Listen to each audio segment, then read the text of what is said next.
राधा राजनपुर में अपनी 12 साला बेटी तारा और सास कमला के साथ रहती थी।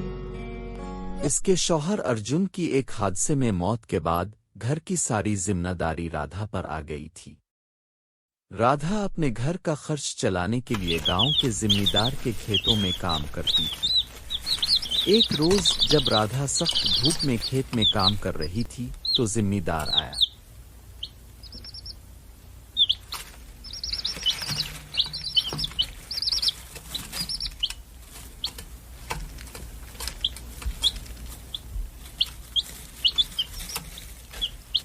राधा बहाने मत बनाओ, अगर तुम्हारी तबीयत खराब है तो घर रहो, मुझे काम में कोई सस्ती नहीं चाहिए।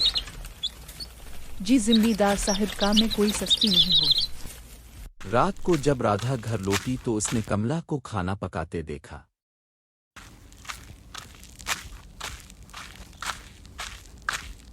माँ जी अब क्यों खाना बना रही है? आप आराम करें, मैं बना लूंगी। बहू, मुझे भी थोड़ा सा काम करने दो, वरना ये बूढ़ा जिस्म और भी सुस्त हो जाएगा। दिन यूं ही गुजरते गए।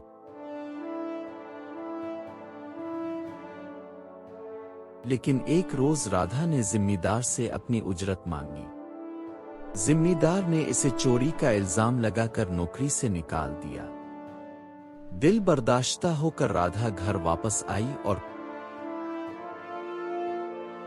कमला को सब कुछ बताया। अगली सुबह राधा काम की तलाश में निकली, लेकिन इसे कहीं भी काम ना मिला।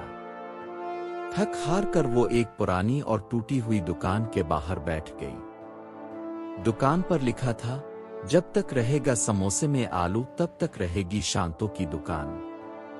अचानक दुकान के अंदर से एक आवाज आई।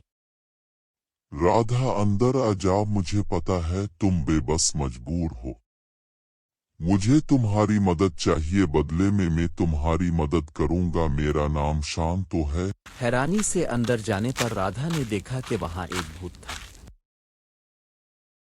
भूत ने खुद को शांतो बताया और कहा, इस तरह तुम पर जिम्मेदार ने तुम पर जुल्म किया है। इसी तरह जिम्मेदार ने मेरी दुकान जला दी थी और मुझे जिंदा ही जला दिया गया था। इस वक्त से मेरी आत्मा भटक रही है। जब तक मैं जिम्मेदार से बदला ना ले लूं, मेरी आत्मा को शांति नहीं होगी। इसलिए तुम मेरी मदद करो और मैं तुम्हारी भी मदद करूंगा। तुम्हें ऐसा करना होगा कि जिम्मेदार को इस दुकान पर लाना होगा। राधा ने शांतो की मदद के बदले जिम्मेदार को दुकान पर बुलाने की हामी भर ली। शांतो की मदद से राधा ने समोसों की दुकान खोली। देखते ही देखते पूरे गांव में राधा की दुकान मशहूर हो गई। एक रात जब जिम्मेदार राधा की दुकान पर आया, शांतो को दाग शांतो ने जिम्मेदार का गला दबाकर इसे मार दिया। जिम्मेदार की मौत के बाद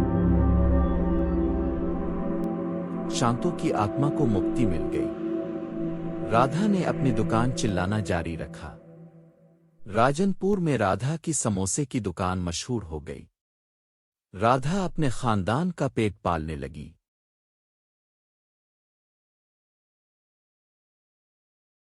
जमींदार का गुरूर खाक में मिल गया। नमस्कार दोस्तों, आपको हमारा यह वीडियो कैसा लगा? ऐसे और भी वीडियो देखने के लिए हमारे चैनल को सब्सक्राइब करना ना भूलें। धन्यवाद।